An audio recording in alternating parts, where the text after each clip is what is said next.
Assalamualaikum warahmatullahi wabarakatuh.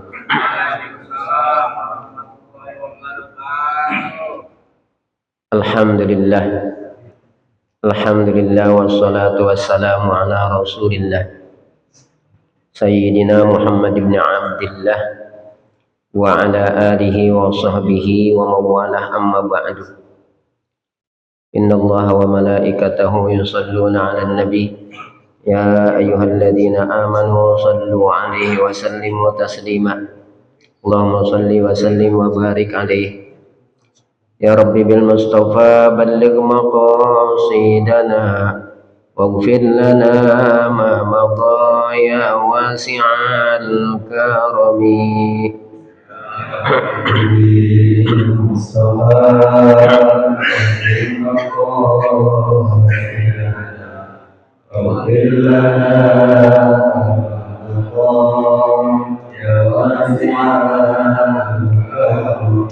Muhammadun sayyidul kaunaini wathaqalaini wal fariqaini min urbin wa min ajami.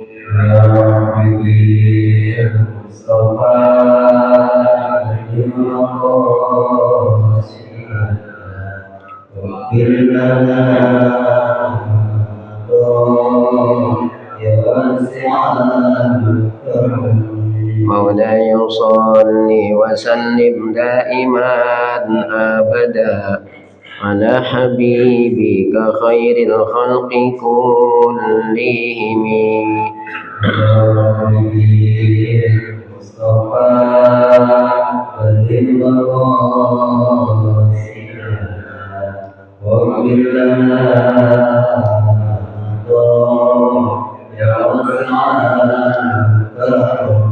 هو الحبيب الذي ترجى شفاعته لكل هول من الأهوال مقتحمي. يا ربي المصطفى عليه واغفر لنا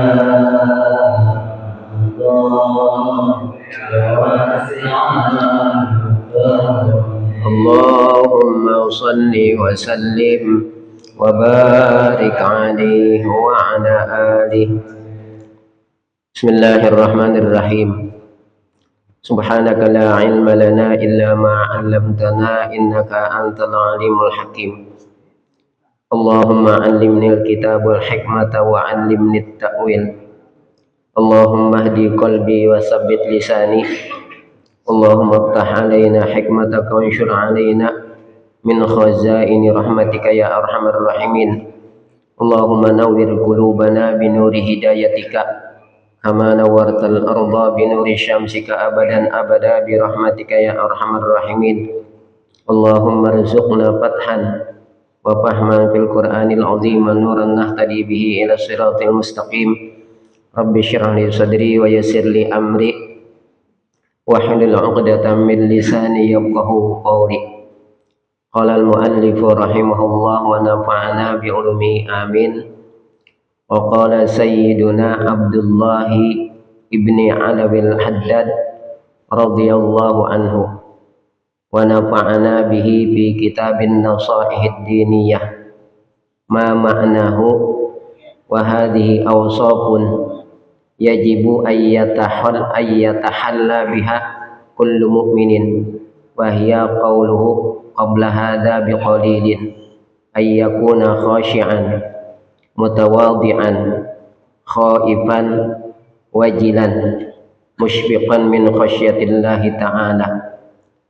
Yang sama-sama kita hormati Ketua DKM dan segenap pengurus Masjid Jami'ul Al-Mashkiri Komplek Perumahan Betawi Permai, para sesepuh, para asatidzah, wabil khusus guru kita Ustadz Akhinal Kiram Ustadz Nurul Huda, jamaah Masjid Uli Al-Mashkiri yang saya hormati, alhamdulillah Malam ini kembali kita bisa hadir di Masjid Jami' Al-Mashkiri dalam rangka sama-sama kita menunaikan kewajiban kita, yaitu thalabul ilmi, menuntut ilmu. Malam ini kita ta'lim, mempelajari ilmu agamanya Allah Subhanahu wa taala. Mudah-mudahan Allah berikan kepada kita ilmu yang barokah, bermanfaat. Allah mudahkan segala urusan kita, Allah lapangkan rezeki kita, Allah hindarkan kita dan keluarga kita daripada segala bala dan musibah. Yang sudah pada meninggal dunia daripada orang-orang tua kita, keluarga kita, saudara-saudara kita, kakek dan nenek kita, guru-guru kita, kaum muslimin dan muslimat, mudah-mudahan mereka senantiasa mendapatkan curahan rahmat dan maghfirah dari Allah dalam kuburnya, dijadikan kuburnya raudhah min riyadil jannah. Yang pada sakit, yang pada kurang sehat, baik yang sakit atau yang kurang sehat, mungkin kita sendiri, istri atau anak-anak kita, orang tua kita, keluarga kita, saudara-saudara kita, mudah-mudahan diangkat penyakitnya, dikembalikan kepada kesehatannya dengan kesehatan yang sempurna, dengan kesehatan yang tidak meninggalkan bekas penyakit sedikit pun. Ala hadhihi niyyatu ala kulli niyatin salihah wa li ijabatil maqsudin jalibatan li kulli khair dafi'atan an kulli syarr lana wa li ahlina wa li qarabatina wa li jami'il muslimin ila hadratin nabi. Al-Fatihah. A'udzu billahi minasyaitonir rajim. Bismillahirrahmanirrahim. Alhamdulillahi rabbil alamin arrahmanir rahim maliki yaumiddin. Iyyaka na'budu wa iyyaka nasta'in ihdinas siratal mustaqim siratal ladzina an'amta 'alaihim ghairil maghdubi 'alaihim waladdallin. Amin. Kita masih melanjutkan bahasan tentang perkara-perkara yang wajib dimiliki oleh hati kita. Sekarang kita masuk kepada bahasan wa qala sayyiduna Abdullah ibnu Alawi al-Haddad radhiyallahu anhu.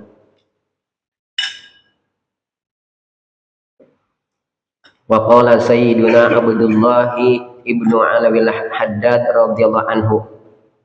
Dan telah berkata oleh Al-Imam Al-Habib Abdullah bin Alawi al-Haddad radhiyallahu, mudah-mudahan Allah Ta'ala meridai beliau, wa nafa'ana bihi, dan Allah Ta'ala memberikan manfaat kepada kita dengan beliau. Fi kitabihin nasaihid diniyah, di dalam kitab beliau, kitab yang sangat paling terkenal di antara kitab yang dikarang oleh Imam Al-Habib Abdullah bin Alawi al-Haddad.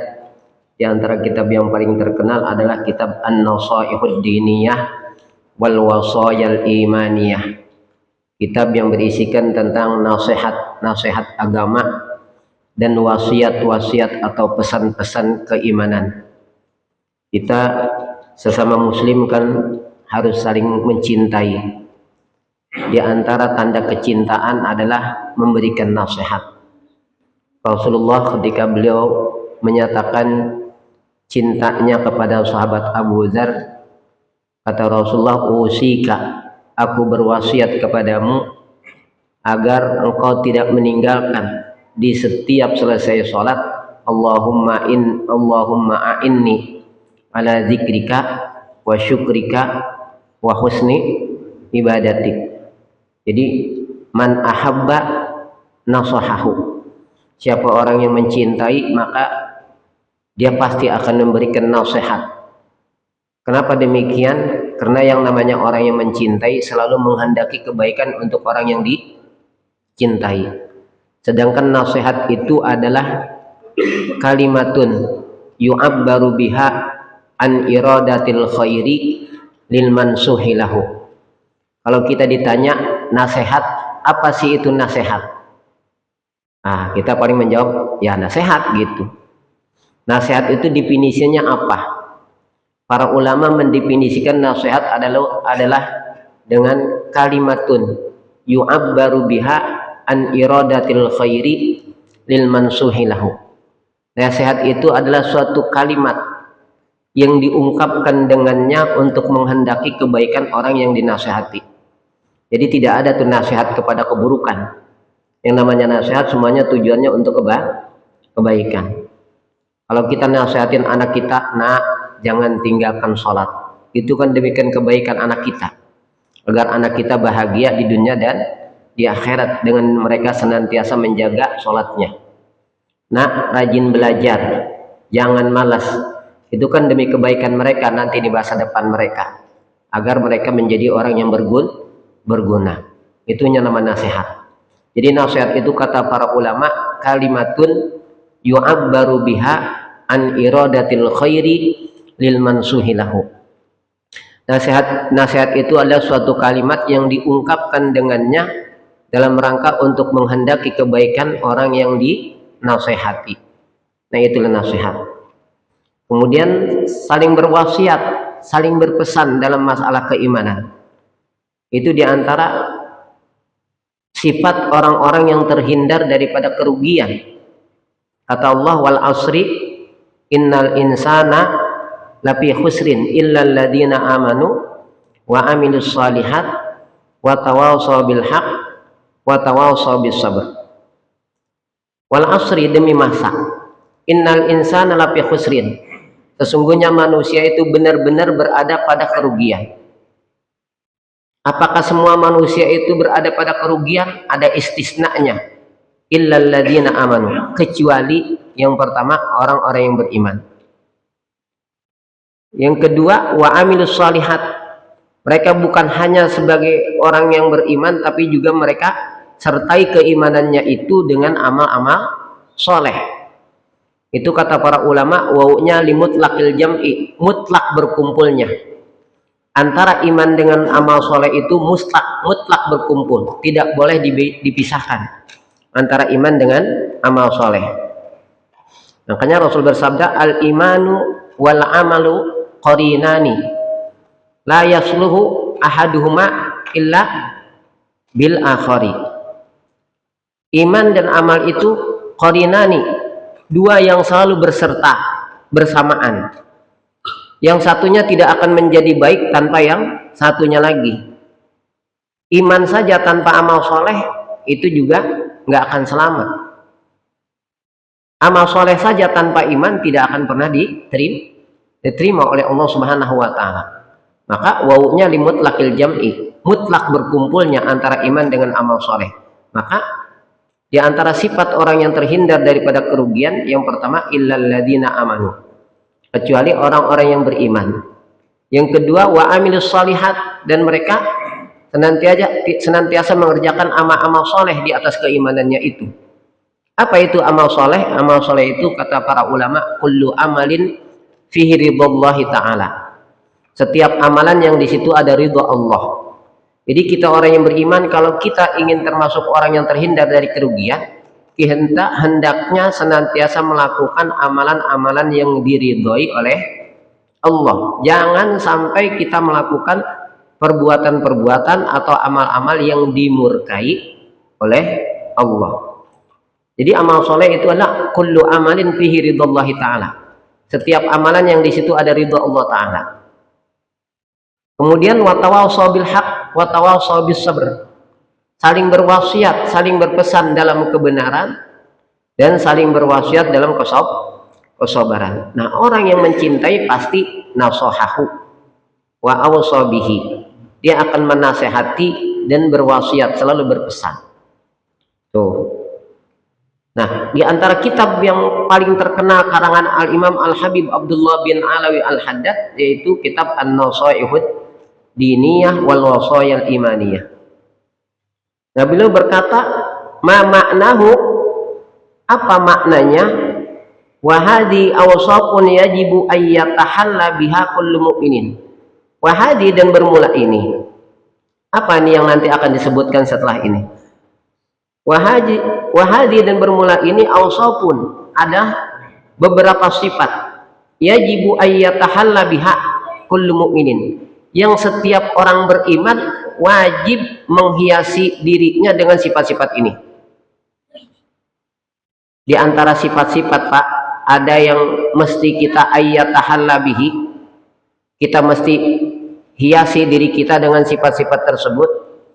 Ada di antara sifat-sifat yang kita mesti yatakhalla, mesti kita kosongkan diri kita daripada sifat-sifat tersebut. Maka dalam ilmu tasawuf itu tahapan yang pertama adalah takhalli, yang kedua tahalli, baru yang ketiga tajalli. Takhalli itu kita mengosongkan hati kita dan diri kita dari segala sifat-sifat yang tercela. Bersihkan hati kita daripada sifat riya. Bersihkan hati kita dari sifat ujub, bangga diri. Bersihkan hati kita daripada sifat sombong dan seterusnya lah. Itu sifat-sifat yang kita mesti yatakhalla anhu. Mesti kita kosongin diri kita, bersihkan diri kita daripada sifat-sifat tersebut. Ada sifat-sifat yang alladzi yajibu ayyatahalla biha. Allati yajibu ayyatahalla biha. Yang dia wajib menghiasi dirinya dengan sifat-sifat tersebut. Wajib nih kita setiap orang mukmin menghiasi diri kita dengan sifat-sifat ini. Wahia qauluhu qabla hadza biqalilin, yaitu perkataan Al-Imam Al-Habib Abdullah bin Alawi Haddad sebelum ini, ayyakuna khasyian. Yang pertama, ayyakuna khasyian. Ini hati kita hendaknya atau wajib kita hiasi hati kita dengan sifat khusyuk. Dengan kekhusyuan hati kita. Khusyuk itu adalah mutawadhi'an lillahi biqalbihi wa jawarihi. Mutawadhi'an lillah, dia merendahkan dirinya lillahi di hadapan Allah, biqalbihi dengan hatinya, wa jawarihi dan dengan anggota badannya. Jadi hati dan anggota badan kita harus khusyuk. Sebagai bentuk kita betul-betul merendahkan diri kita, menundukkan diri kita di hadapan Allah Subhanahu wa ta'ala. Khusyuk itu tidak hanya meliputi hati, tapi juga meliputi anggota. Makanya pernah suatu ketika Rasulullah melihat seseorang ketika sedang sholat, ya'basu bilihyatihi. Dia sholat sambil mainin jenggotnya. Sholat sambil mainin jenggotnya. Apa kata Rasulullah? Lau khasya'a qalbu hadza la khasya'at jawarihuhu. Kalau emang benar hati orang ini khusyuk, ya, kalau emang benar orang ini hatinya khusyuk, la khasya'at jawarihu, pasti anggota badannya juga akan khusyuk. Dia nggak akan berani tuh anggota badannya melakukan gerakan macam-macam, karena dia betul-betul merasa ada di hadapan Allah.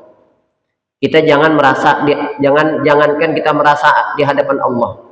Ketika kita berada di hadapan orang yang kita takutin, yang kita muliakan, berani gak kita melakukan gerakan yang macam-macam yang kira-kira tidak disukai oleh orang yang kita takutin? Gak berani kan gitu ya. Bahkan istilahnya sampai kita gatal juga gak berani ngegaruk gitu ya. Gak berani garuk-garuk kita sekalipun gatal, karena takut tuh, kesinggung tuh orang yang kita takutin tuh. Akhirnya dia murka, dia marah. Nah sholat itu kan kata Rasulullah, inna fis sholati la syuglan. Rasul bersabda dalam hadisnya, inna fis sholati la syuglan. Sesungguhnya di dalam sholat itu punya kesibukan tersendiri. Dari karena itu ketika kita melakukan suatu kesibukan, gerakan-gerakan yang bukan bagian daripada kesibukan sholat, kalau itu sampai 3 kali berturut-turut, maka batallah sholatnya. Gitu. Seperti kita, Rasulullah nih, kalau kita memang mesti mengusap jidat kita. Karena dulu Pak, kalau terutama kalau di kampung tuh, kalau musim panas, ini nih apa ininya, karpet nih, kan banyak debu-debu kadang-kadang tuh. Kalau kita sujud ngerasa ada apa? Ada kerikil-kerikil yang kebawa tuh di jidat. Kita sering entar-entar ngusap jidat kita, ya. Kita sering suka entar-entar ngusap jidat kita, entar-entar ngusap jidat kita. Kata Rasulullah, wa in kunta fa'ilan fawahidatan. Kalau kamu mesti melakukan itu, maka cukup satu kali saja, jangan berkali-kali. Tapi para ulama kemudian gerakan yang sampai membatalkan sholat itu yang apabila 3 kali berturut-turut, 2 kali masih diterorin, ya. Tapi kalau sudah 3 kali berturut-turut, maka dia membatalkan sholat. Kenapa demikian? Karena kata Rasulullah, inna fis sholati la syuglan. Sesungguhnya di dalam sholat itu punya kesibukan tersendiri, baik dari sisi ucapan maupun dari sisi gerakan. Dari sisi ucapan, sholat punya ucapan-ucapan tersendiri, dari mulai takbirnya, ya, baik takbiratul ihramnya maupun takbiratul intiqalnya, baik dari bacaan Fatihahnya, kalau yang sunnahnya doa iftitahnya, zikir-zikir pada ruku, pada iktidal, pada sujud, sampai terakhir yaitu ucapan salam. Itulah kesibukan sholat dari sisi ucapan. Sedangkan kesibukan sholat dari sisi gerakan, seperti mulai kita apa? Mengangkat kedua tangan kita pada saat takbiratul ihram, kita berdiri, kita turun ruku, kita berdiri iktidal, kemudian sujud gitu kan ya. Itulah gerakan-gerakan kesibukan sholat. Dari karena itu, karena sholat itu kata Rasulullah, inna fis sholati la syughlan, sesungguhnya di dalam sholat itu punya kesibukan tersendiri. Jangan sampai di dalam sholat itu disibukkan dengan pekerjaan-pekerjaan yang sama sekali bukan bagian daripada kesibukan sholat. Kalau itu dilakukan sampai 3 kali berturut-turut, maka batalah sholat kita. Seperti itu. Nah, itu orang yang khusyuk itu pasti meliputi hati dan anggota badannya. Bahkan kata para ulama ketika menjelaskan tentang khusyuk, kan di antara sifat orang mukmin yang beruntung yaitu qad aflahal mu'minun alladzina hum fi shalatihim khashi'un. Sungguh beruntung orang-orang yang beriman. Orang yang beriman yang bagaimana? Yang beruntung itu yang pertama alladzina hum fi shalatihim khashi'un, yaitu orang-orang yang khusyuk di dalam salatnya. Apa itu khusyuk kata para ulama? Yang pertama hudurul qalbi, yang kedua wasukunul jawarihi, yang ketiga watadabburuz zikri. Khusyuk itu meliputi yang pertama hudurul qalbi, hadirnya hati kita, bahwasanya kita sedang berada di hadapan Allah Subhanahu wa ta'ala. Jangan sholat hati kelayaban, sama sekali nggak ada hadir hati kita bahwasanya kita sedang menghadap Allah Subhanahu wa ta'ala, bahwasanya kita sedang berada di hadapan Allah, tapi hati kita ke pasar, hati kita ke kantor, ya, dan seterusnya lah. Bahkan hati kita lagi marah sama istri kita, sholat tapi hati kita lagi marah sama istri kita gitu ya. Nah, jauh sekali daripada bisa khusyuk. Yang kedua wasukunul jawarih, khusyuk itu meliputi sukunul jawarih, tenangnya anggota badan kita. Yang ketiga watadabburuz zikri, dan mentadaburi semua zikir-zikir yang ada dalam sholat. Dari mulai takbir kita tadaburi itu makna takbir, terus sampai salam. Nah, kita hendaknya ayyakuna khasyian, bahwa dia menjadi orang yang apa? Menjadi orang yang khusyuk. Itu sifat itu yang harusnya kita hiasi di dalam diri kita, pada diri kita. Yang kedua mutawadhi'an, dia tawadhu. Bagaimana seseorang dikatakan dia punya sifat tawadhu?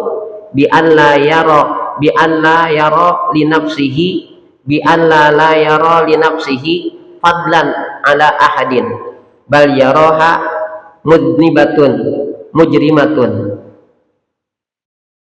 Bahwa dia tidak melihat bagi dirinya itu ada kelebihan atas orang lain. Lawanannya tawadhu apa? Takabbur. Ya.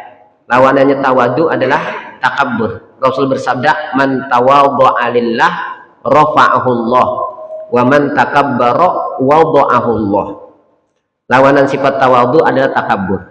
Jadi orang yang punya sifat tawadhu, dia tidak akan pernah menyombongkan diri. Seseorang dia punya sifat tawadhu, dia tidak akan pernah menyombongkan diri ketika dia tidak pernah melihat dirinya ini punya kelebihan atas orang lain. Sekalipun pada kenyataan dia sebetulnya orang punya kelebihan, dia punya kelebihan atas orang lain. Entah punya kelebihan dari sisi ilmunya, tapi dia tidak melihat dirinya ini punya kelebihan dari orang lain. Ya. Ataupun kelebihan-kelebihan yang lainnya, dia sama sekali tidak melihat dirinya ini punya kelebihan atas orang lain. Ketika dia tidak pernah melihat dirinya ini punya kelebihan atas orang lain, jadi apa yang akan kita sombongkan? Apa yang akan kita banggakan pada diri kita? Karena kita merasa tidak punya kelebihan sama sekali atas orang lain, begitu. Bal yaraha mudnibatun, bahkan dia melihat bal yaraha mudnibatan mujrimatan, bahkan dia melihat dirinya ini orang yang banyak dosa. orang yang banyak melakukan pelanggaran. Itu fajirotan, orang yang durhaka. Muksiratan, orang yang melalaikan. Wayak tarifu bil khotoya wal asami, bahkan dia mengakui dia adalah orang yang banyak salah dan banyak dosa. Sehingga dengan demikian dia tidak akan pernah menyombongkan dirinya, dan itu akan melahirkan sifat tawadhu. Tawadhu lawanannya takabbur. Rasul bersabda, man tawadhu'a lillah rafa'ahullah. Siapa orang yang bersifat tawadhu karena Allah, merendahkan dirinya karena Allah, rafa'ahullah, maka Allah Ta'ala akan meninggikannya. Wa man takabbara wada'ahullah, dan siapa orang yang menyombongkan diri, maka wada'ahullah, justru Allah Ta'ala akan merendahkannya. Khaifan, selanjutnya yang perlu dihiasi dalam dirinya, yang ketiga adalah khaifan. Dia adalah orang yang takut daripada azab Allah Subhanahu wa Ta'ala. Dia takut kepada Allah Subhanahu wa Ta'ala, takut akan azab Allah Subhanahu wa Ta'ala. Sehingga bagi orang yang memiliki sifat takut, bagi dia ini lebih banyak apa? Orang yang betul-betul punya sifat takut terhadap Allah, dia lebih banyak menangis ketimbang dia tertawa. Allah Ta'ala berfirman dalam Al-Quran, falyadhaku qalilan walyabku katsiran. Falyadhaku qalilan, maka hendaklah dia tertawa sedikit, walyabku katsiran, dan banyak menangis. Sedikit tertawa, banyak menangis.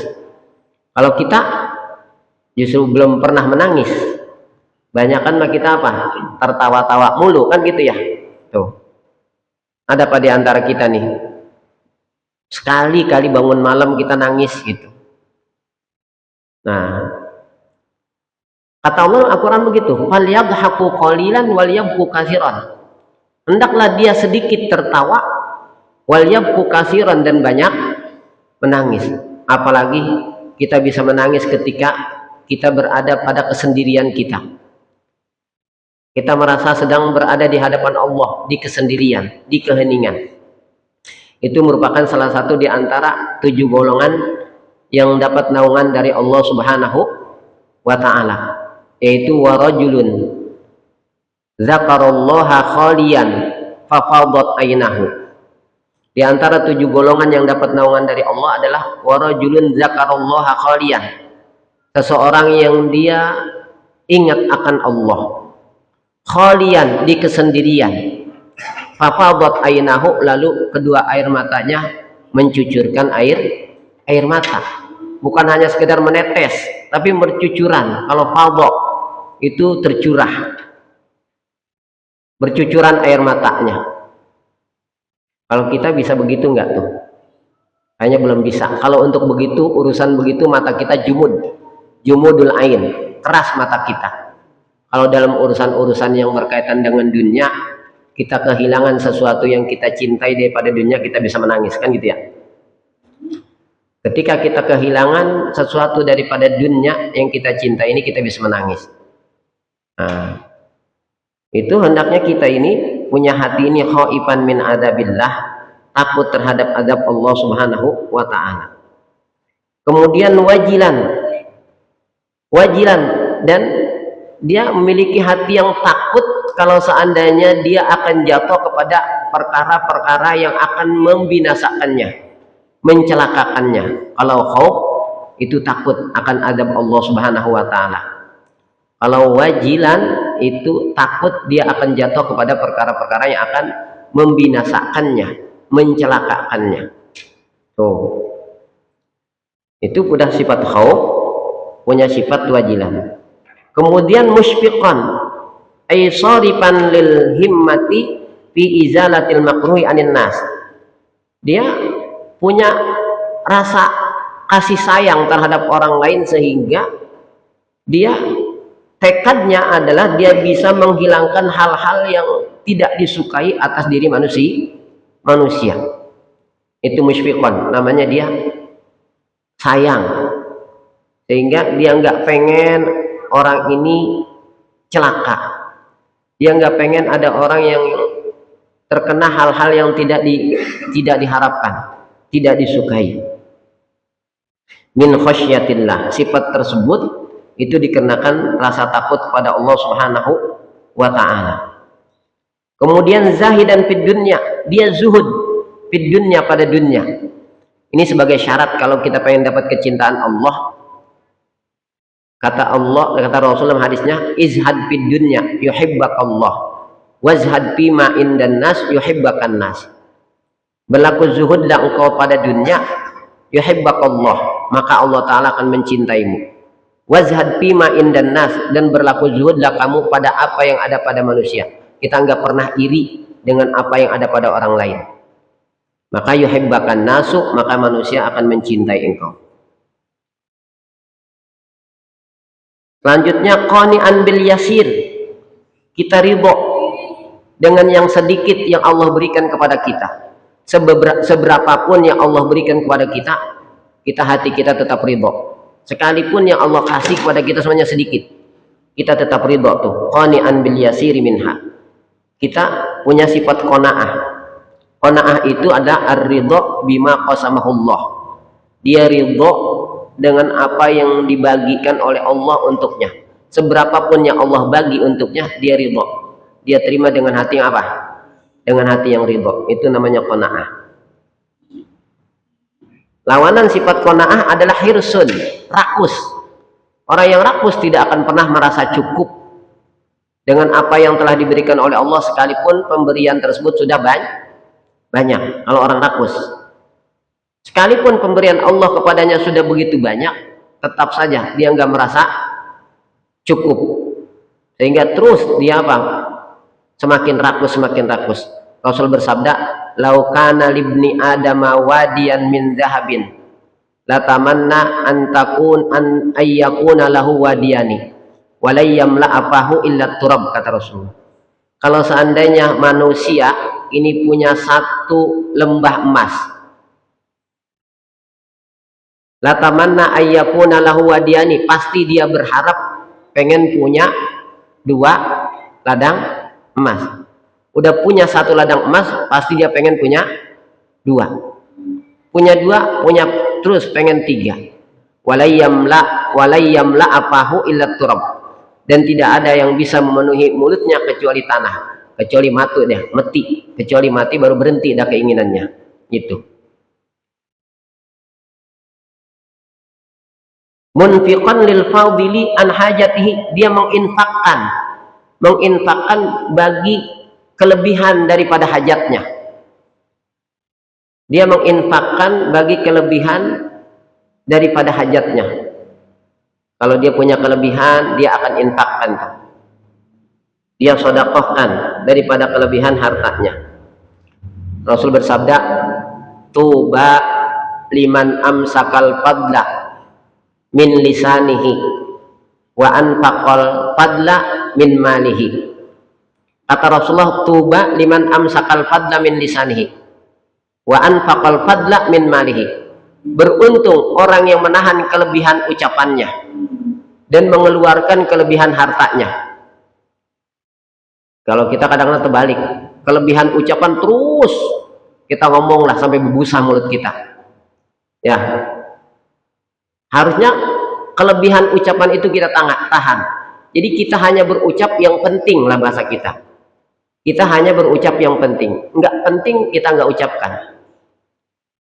Rasul bersabda, "Min husni islamil mar'i tarkuhu ma la ya'nihi." Di antara tanda bagusnya Islam seseorang, tarkuhu ma la ya'nihi. Dia meninggalkan apa-apa yang tidak penting baginya, baik dari sisi ucapan maupun dari sisi perbuatan. Nah, harusnya nih kelebihan ucapan ini ditahan. Ini kan banyaknya terjadi fitnah-fitnah itu. Ini banyak berita-berita hoak dan sebagainya, itu kelebihan ucapan diucapin terus, Pak. Kalau sekarang ucapan kita, kata-kata kita ini yang itu menjadi hoak diwakili dengan apa sekarang? Ya ngetik, ya lewat apa nih? Ya ngetik kita tuh di HP dan sebagainya tuh, sebar. Nah, ini harusnya kita kelebihan-kelebihan ucapan. Apa kelebihan ucapan? Yaitu ucapan yang tidak perlu itu kita tahan. Sedangkan untuk kelebihan harta, wa anfaqal fadla min malihi. Tuba liman amsakal fadla min lisanihi wa anfaqal fadla min malihi. Beruntung orang yang menahan kelebihan ucapannya dan menginfakkan kelebihan hartanya. Jangan dibalik. Menahan kelebihan hartanya, mengeluarkan kelebihan ucapannya. Kalau kita tadi itu, kalau ucapan, omongan, kita nggak berhenti dah, nggak pernah merasa capek ngomong gitu, sampai busa mulut kita. Giliran ada kelebihan harta, sayang mengeluarkannya, gitu. Sayang mengeluarkan hartanya. Rasulullah SAW bersabda dalam hadis Imam Al-Bukhari, "Idza wassa'allahu fa'ausi'u." Apabila Allah Ta'ala memberikan keluasan rizki kepadanya, fa'ausi'u, maka luaskan pula nafkahnya, ya, luaskan pula infaknya. Bagaimana firman Allah, liyunfiq zu sa'atin min sa'atihi wa man qudira alaihi rizqu falyunfiq mimma atahullah la yukallifullahu nafsan illa ma ataha. Jangan illa wus'aha di sini, ya, jangan illa wus'aha kita. Liyunfiq dzu sa'atin min sa'atihi, hendaknya orang yang punya keluasan rezeki dia menginfakkan sesuai dengan keluasan rezekinya itu. Wa man qudira alaihi rizquh, dan siapa orang yang disempitkan rezekinya, falyunfiq mimma atahullah, maka infakkanlah sesuai dengan apa yang Allah berikan kepadanya. La yukallifullahu nafsan illa ma ataha. Allah tidak membebani seseorang melainkan sesuai dengan apa yang Allah berikan, yang sesuai dengan apa yang telah Allah berikan kepadanya. Itu. Munfiqan lil fadili an hajatihi mimma fiyadihi. Dia menginfakkan bagi kelebihan daripada hajatnya, mimma fiyadihi, daripada apa yang ada di tangannya. Nasihan li ibadillah. Nasihan li ibadillah. Dia menasihati hamba-hamba Allah Ta'ala. Musyfiqan alaihim. Dia sayang kepada mereka. Rahiman bihim, dan menyayangi mereka. Amiran bil ma'ruf, memerintahkan manusia kepada yang ma'ruf. Nahiyan anil munkar, mencegah manusia daripada perbuatan munkar. Musari'an fil khairati, dia bersegera dalam melakukan kebaikan. Mulaziman lil ibadati, dan melazimkan diri, menetapi diri, lil ibadati, untuk beribadah kepada Allah Subhanahu wa Ta'ala. Dalan al khair, da'iyan ilal huda. Nanti di situ, ya. Wallahu a'lamu bishawab. Mungkin masih ada waktu yang mau ditanyakan, silakan. Saya tutup dulu dengan wassalamualaikum warahmatullahi wabarakatuh. Waalaikumsalam warahmatullahi wabarakatuh.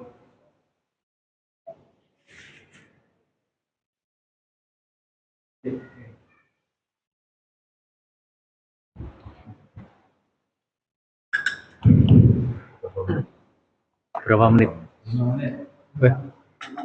Ya. Assalamualaikum warahmatullahi wabarakatuh. Masih tentang nasihat menasehati. Jadi kemarin saya pulang ke kampung, kebetulan masih saudara, jadi lebih tua karena umurnya 70 tahun. Beliau nikah, kemudian terjadi percecokan antara suami sama istri. Istrinya habis cekcok ke saya, minta dinasehati, tapi saya tidak bisa menasehati karena keburu waktu dan dia tidak mempunyai HP. Permasalahannya adalah suaminya itu berkali-kali mengusir istrinya. Udah pulang, kalau bahasa kebumian, terus balingan kamu nggone wong tuamu bayangan. Nah, itu. Jadi silahkan pulang kamu. Apakah itu termasuk daripada proses cerai? Karena setahu saya ingat saya itu kalau sudah mengatakan kamu saya cerai, maka jatuhna talak satu kepadanya. Tapi ini mengusir, tidak mencerai, mengatakan cerai, tapi mengusir, pulang aja kamu ke rumah orang tua sana.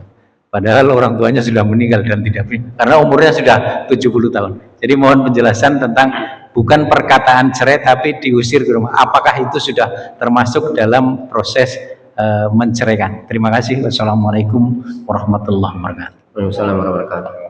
Jadi di dalam kitab fiqih diterangkan tentang masalah tolak itu ada dua. Ada tolak soreh, ada tolak kinayah. Kalau tolak soreh itu artinya talak dengan menggunakan kata-kata yang jelas bahwasanya itu adalah kata-kata cerai. Tidak ada makna lain. Ya, sudah jelas-jelas, sudah terang itu adalah kata-kata cerai. Saya ceraikan kamu, saya talak kamu. Udah, itu mah tidak ada makna lain dah selain itu. Yang kedua ada tolak kinayah. Ya, talak yang menggunakan kata-kata yang itu kalimat tersebut bisa diartikan cerai, bisa juga diartikan bukan cerai. Ya, bisa bermakna cerai, bisa bermakna bukan cerai. Seperti tadi, pulang kamu ke orang tuamu. Nah itu kinayah. Kalau kinayah begitu, bagaimana niat yang mengucapkannya? Ya, kalau dimaksudkan dia suruh pulang ke rumah orang tuanya, dia niatin dalam artian dia telah menceraikan istrinya, maka dia dipulangkan ke orang tuanya, maksudnya begitu. Maka jatuh cerai. Kalau itu cuma sekedar karena dia marah, pulang lu ke rumah orang tua lu, begitu ya. Nah itu tidak ada niatan sama sekali di dalam hatinya untuk menceraikan istrinya, maka bukanlah itu sebagai bentuk cerai. Ya, jadi cerai atau talak dalam syariat itu ada dua. Yang pertama talak soreh, yang kedua talak kinayah. Talak soreh itu mentalak istri dengan menggunakan kata-kata yang jelas itu bermakna apa? Cerai, makna talak, tidak ada makna yang lain. Kalau talak kinayah itu menggunakan kata-kata yang kata-kata tersebut bisa berarti cerai, bisa juga bukan cerai. Maka tergantung niat orang yang mengucapkannya, gitu ya. Nah, mudah-mudahan itu bukan, tidak hanya sekedar emosi doang kan, ya gitu. Allah bisawab. Ada lagi?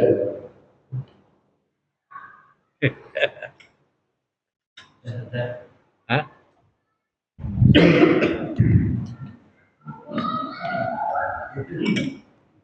Udah, nggak jadi.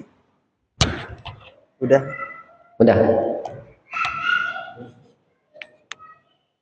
Ya, mudah-mudahan apa yang kita belajar bermanfaat. Bismillahirrahmanirrahim. Alhamdulillahirabbil alamin. Hamdan yuhsi ni'amahu fi umasidah. Ya Rabbana lakal karim wa min sultanik Allahumma shalli ala sayyidina Muhammad wa ala sayyidina Muhammad. Allahumma ighfir lana dhunubana wa li walidina wa li masyayikhina wa li ikhwanina wa liman lahu haqqun alaina wa liman ahsana ilaina wa li jami'il muslimina wal muslimat wa rahmil amat. Rabbana hab lana min azwajina wa dzurriyyatina qurratan lil muttaqina. Rabbana atina fid dunya hasanah fil akhirati hasanah qina adzabannar. Wassallallahu ala Muhammadin wa alihi wasallam. Alhamdulillahirabbil alamin.